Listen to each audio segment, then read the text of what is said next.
इन्द्रो वृधस्रवाः स्वस्ति नः पूषा विश्ववेदाः स्वस्ति नस्तारक्षो वरिष्ठनेमि स्वस्ति नो बृहस्पतिर्दधातु। प्रथम श्लोकः ओमिति एतद् अक्षरम् इदं सर्वं तस्य उपव्याख्यायां भूतं भवद् भविष्यत् इति सर्वम् ओंकारः एव यत् च अन्यत् त्रिकालातीतं तद्व्योंकारः एव। संस्कृत के साथ न्याय तभी होगा जब उसे किसी ऐसी भाषा में भी जानने की चेष्टा करें जिसमें हम सामान्यतः संवाद करते हैं। अ, उ और म, इन तीन मूल अक्षरों से, अक्षर माने अक्षरा, क्षरा माने जिसका क्षय हो जाता है, समथिंग दैट डिसमेंटल्स, डिसइंटीग्रेट्स, decays, और अक्षरा माने something which is immutable, it is beyond any disintegration, beyond any dismantlement or decay, उसे कहते हैं अक्षरा, जिसका क्षय नहीं हो सकता। तीन अक्षरों को चुना गया क्या अपनी चॉइस के साथ? नहीं, अनुभव किया गया। ऋषियों ने अनुभव किया इस पूरी सृष्टि में जो कुछ भी सामने दिख रहा है ये मूलतः तरंगे हैं। These are vibrations oscillating at different frequencies। हालांकि आज वर्तमान के युग में हमें ये बातें विज्ञान समझाता है कि समूचे दिखने वाला जगत परमाणु से बना है और परमाणु का अस्तित्व है तरंग।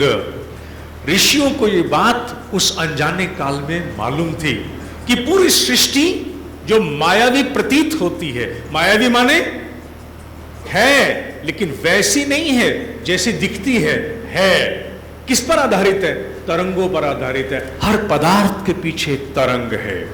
Each and every single smallest particle owes its origin to a vibration, specific vibration। उन तरंगों को जब अनुभव किया तो उन्होंने जाना क्या इस ब्रह्मांड में कोई ऐसी तरंग भी है जिससे बाकी सबका जन्म होता है? तो उन्होंने पाया कि तीन मूल तरंगे ऐसी हैं जहां से पूरी सृष्टि की तरंगों का जन्म होता है, और वो है अ उ म। अ उ म माने क्या? वो आकाश में अ उ म की तरह से है? नहीं, अ उ म की तरह से तो नहीं है, लेकिन क्योंकि वो ध्वनियां हैं, उन ध्वनियों को निकटतम शब्द देने के लिए जब उन्होंने अनुभव किया तो अ उ और म निकल करके अक्षर के रूप में हमारे सामने आए। और दूसरी बात एक और भी है, वो क्या? ये ओम एक पूर्ण अक्षर है। वो कैसे? आपके मुख में शब्द का निर्माण करने वाले जितने भी अंग हैं वो अ से लेके म में पूरे हो जाते हैं। इस पृथ्वी का कोई भी ऐसा अक्षर नहीं है जो अ से लेके म के बीच में समाहित ना होता हो। गले से शुरुआत होती है अ की और म पे जाकर के दुकान बंद हो जाती है। आ से लेके मां की यात्रा में संपूर्ण शब्दों के निर्माण की कार्यशाला उपलब्ध है, इसलिए इसे पूर्ण शब्द भी माना गया, तीन अक्षरों पर आधारित, और ये सब जगह विद्यमान है। इसके अतिरिक्त इस पूरी सृष्टि में कुछ नहीं है।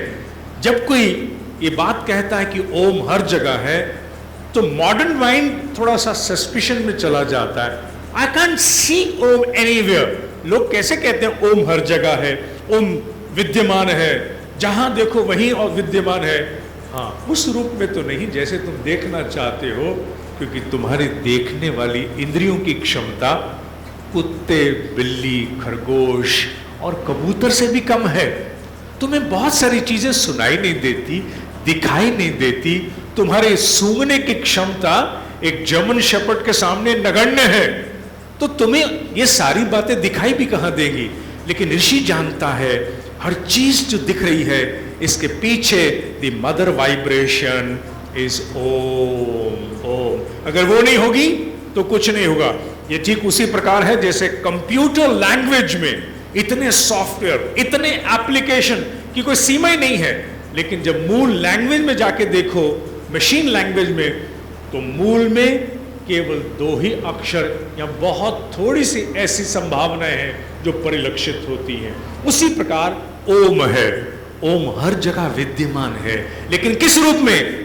इन the form of the mother vibration. In the form of mother vibration हर जगह विद्यमान है। इसलिए ऋषियों को भी बाध्य होकर के हर मंत्र के साथ ओम जोड़ना पड़ गया।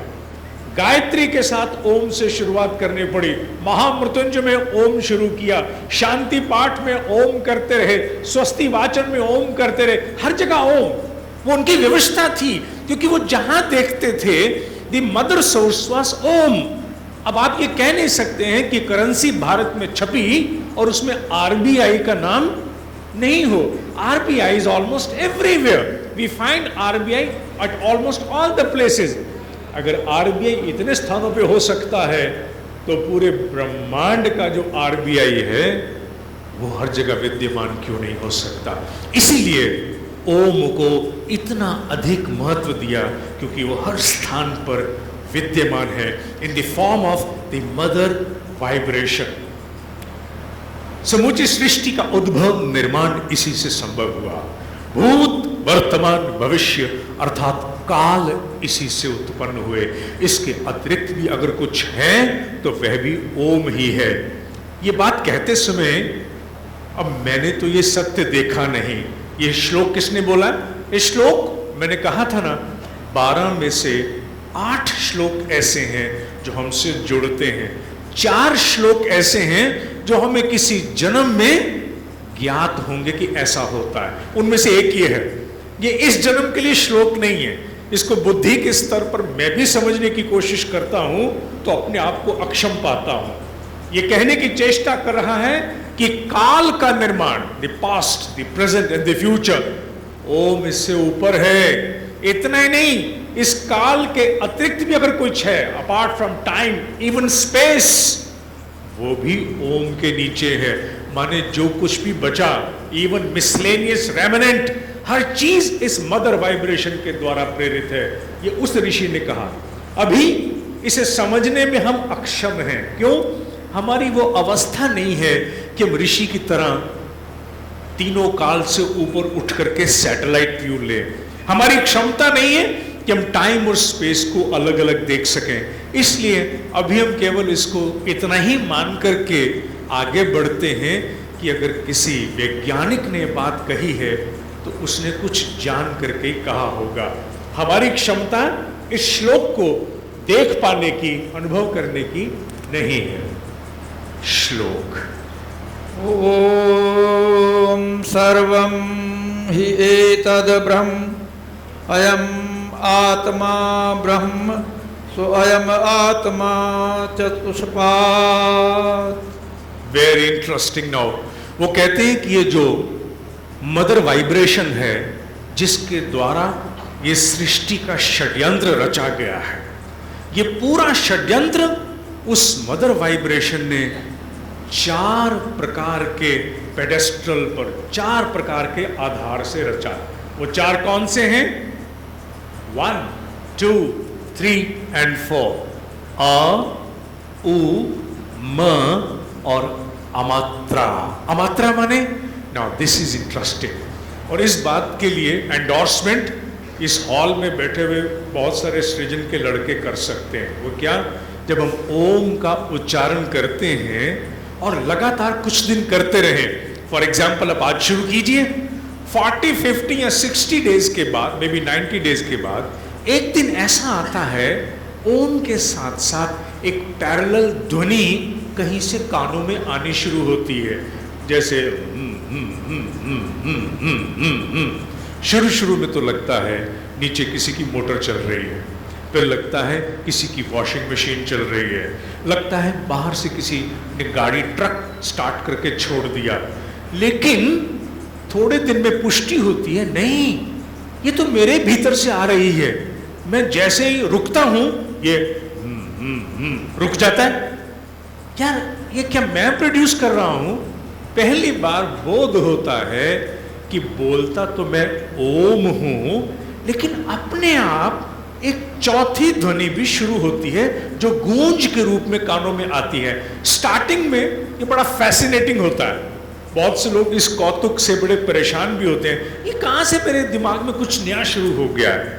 लेकिन धीरे धीरे जब वो एक दूसरे से पूछते हैं, पुष्टि होती है, तो पता लगता है ये अमात्रा है। अमात्रा माने आपने जिन 3 अक्षरों का उच्चारण ओम के रूप में किया है, उसके परिणाम स्वरूप अब एक ध्वनि उत्पन्न हुई है जो ब्रह्मांड में विद्यमान पहले से है, और इसे प्राप्त करने के लिए परम सिद्ध होने की आवश्यकता नहीं है। आपके सोनीपत में इसी हॉल में बहुत से लड़के हैं जिन्होंने इसको बड़ी आसानी से सुना है। आप भी सुन सकते हो। शुरू शुरू में सुनाई नहीं देती, क्यों? क्योंकि the mind is so outward, बुद्धि हर बार बाहर होती है, इसका हिसाब लगा, उसकी वैल्यू लगा, उसका मूल्यांकन लगा। लेकिन जैसे जैसे पीछे की तरफ बुद्धि हटती है, विड्रॉल होता है, इस प्रकार की ध्वनियां सुनाई देनी आरंभ हो जाती हैं। इसलिए उन्होंने कहा वो जो ईश्वरीय रचना है वो 4 प्रकार के धरातल पर सक्रिय है। अ, उ, म और अमात्रा। उसे उन्हें अमात्रा का। अमात्रा किस लिए? क्योंकि वो कोई मात्रा नहीं है, वो अपने आप में एक ध्वनि है। और एक बात और बताऊं, जैसे जैसे नाद की साधना आगे बढ़ती है, इस ध्वनि का रूप भी बदलता है। गूंजने वाली ध्वनि बांसुरी के रूप में बदल सकती है, बांसुरी की ध्वनि वो कोयले वाले इंजन की चीख की तरह बदल सकती है, कोयले वाले इंजन की चीख की ध्वनि ऊपर से बहने वाले झरनों के रूप में बदल सकती है।